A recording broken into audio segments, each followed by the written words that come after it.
Just before we kick off, please let me do an early shout out to the growing epic Pop Robot Rocket Punch team. We super appreciate you guys. Ivan, Grant, Con, Jack, RJ, Tweets, Matthias, Peter, Robert, Kelso, Kevin, Derek, Dom, Nick, Danny, John, Andy, Philippe, Jake, Pete, Ben, Commander Newbie, Hal, Kieran, Jody, and welcoming Chris Rigas to the team. Thanks a bunch, guys. Hey, Pop Robot Army. Hope everything is well with you. Did you get a chance to listen to the podcast? The feedback for it has been really good.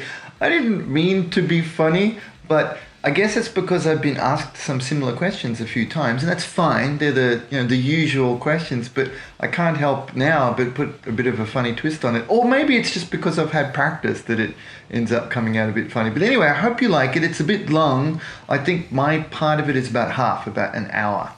So if you have a chance, please check it out, maybe while you're building or doing something. Now today's tutorial is in a couple of parts. Now for the Pop Robot Army is naturally quite astute. That's how you've found your way here. You'll notice that I do a lot of content that is very specific for a genre and model, but I also do, I don't know what that means, but I also do content that is very broad and generic that you can use on basically anything, and this will contain one for each. The one on the basing, so it's a way of putting it's a way of texturizing the model, putting putty in it that will set me up for a subsequent flying base in the future, and you could use that on all kinds of stuff.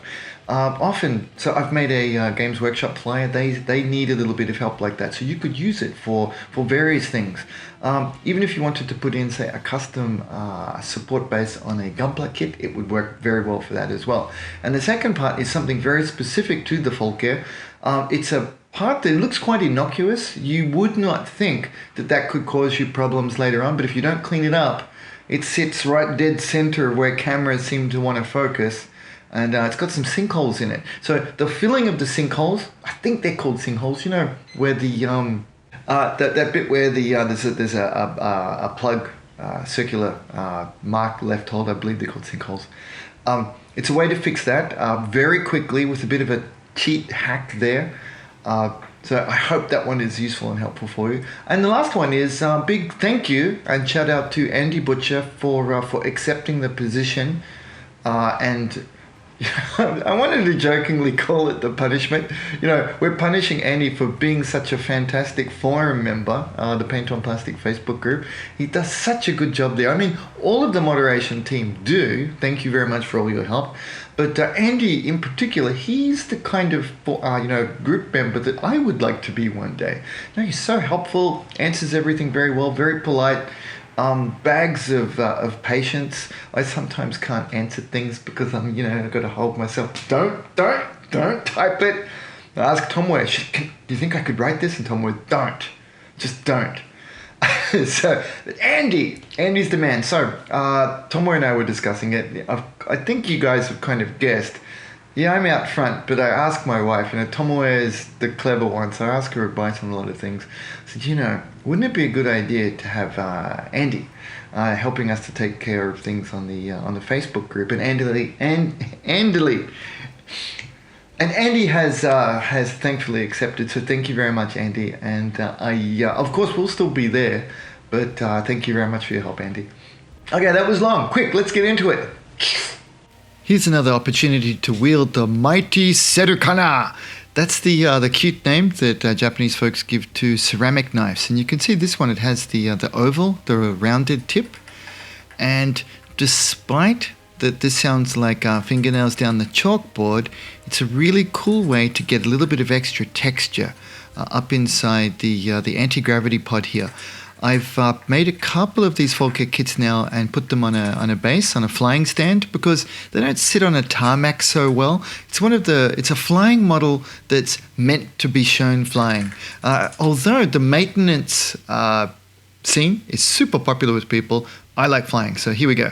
Doesn't need to be particularly neat or tidy, just use this to gouge out some chunks in here so that the putty in the later step will have something to grip onto. Here's the putty I want to use. It's a relatively cheap one from a local hardware store, Bunnings here, and it smells pretty bad, so I'm a little bit worried about its toxicity. So I wear these nitrile gloves, and the nitrile gloves are quite good because you can spill lacquer thinner on them, and they're reasonably solvent proof. And seeing here, I just mix it up into a ball. Go through the steps and you'll feel it start to warm up. I don't recommend this for any other kind of sculpting because it seems to leave these weird chunky bits in it. I mean, it's cheap and it's fast and it smells really bad. So it's perfect for jobs like this. And once I've got, a decent sized ball like this, I push it down, work quickly because it sets pretty fast into the inside of the AG pod there, and boom, we're done. Now, this is one of the crazy things. I'll admit to this. I love using that nasty smelling 10-minute putty because it sets in 10 minutes. It's like some kind of magic voodoo, isn't it? Every other putty that we use, like the ones I sculpt, say, joints and different things with the figure, I like to use that, the Tamiya 8-hour one. But 10 minutes, man, it really has set. And I did put it outside. You've just got to know it's off-gassing. Okay, keep up, Link. So see the nasty seam there you get on this Yakult bottle engine thing on the Falke? Let's use the back blade of the Serukana, the ceramic knife. Yes, of course. If you don't have one, don't go out and buy it just for this.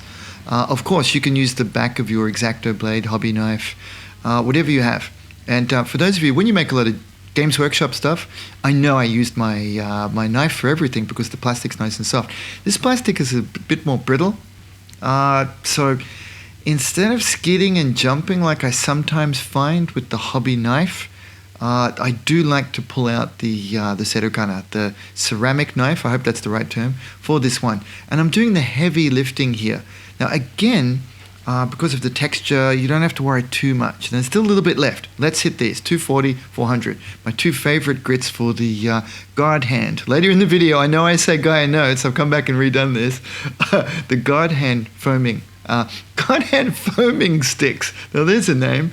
The guard hand foaming sand foam. These things, whatever they're called, they're magical because as you push down, the feature and the rounded sections, they form themselves to it. They especially for these curves, etc. Yes, you can do it with tools. I used to do it with rounded files back in the day, but boy, these are easy. I mean, they just really are, and they seem to magically know what plastic not to take off, or maybe I just got better at it after doing it 1,000 times. I'm not sure, but look, you can see it there in action. As it gets smoother, as I remove enough of the offending plastic, so the pink is really rough one, the yellow one's to see, I go back and I'm doing, it's hard to see, but I'm doing a kind of half-hearted circular motion to smooth it out a bit.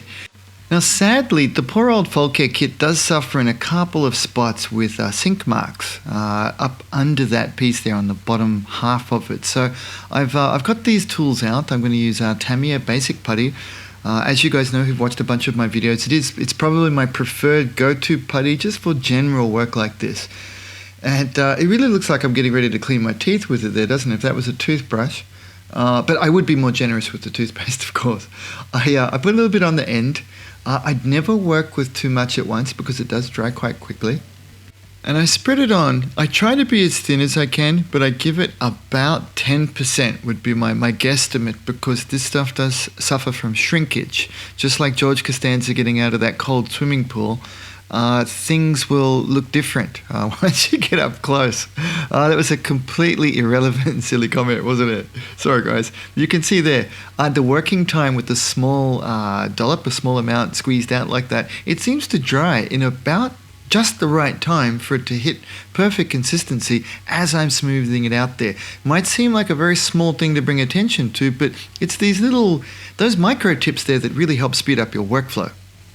And one more tip I'm going to demo here is I have some tool cleaner, always handy, and get this stuff off your tools as quickly as you can. Like, it is a lacquer, you can get it off later, but it takes longer, it's harder. One dip like that, a quick wipe across the kitchen paper there, and boom.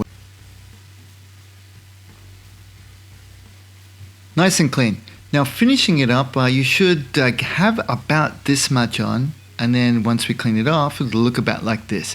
And as shown there, that's the tweezers pinching in some of these wonderful sanding foams from Gaia Notes. There's a bunch of brands out there. I really like these ones. Gaia Notes. I'm so used to saying Gaia Notes. Of course, it's by God Hand. That's so funny and silly. I'm going to leave that in. So the God Hand Tools sanding foams are probably my favorite now, and I really like that they went color coordinated. It's one less thing that I need to worry about. The yellow and pink are the ones that I'm using the most for 240 and 400. They have a slightly more rough version and a slightly a lighter one. I've noticed that they haven't gone color-coded with the rest. But this one, sorry, I finished already. That's how quickly this took it off. I did not wait a bunch of time.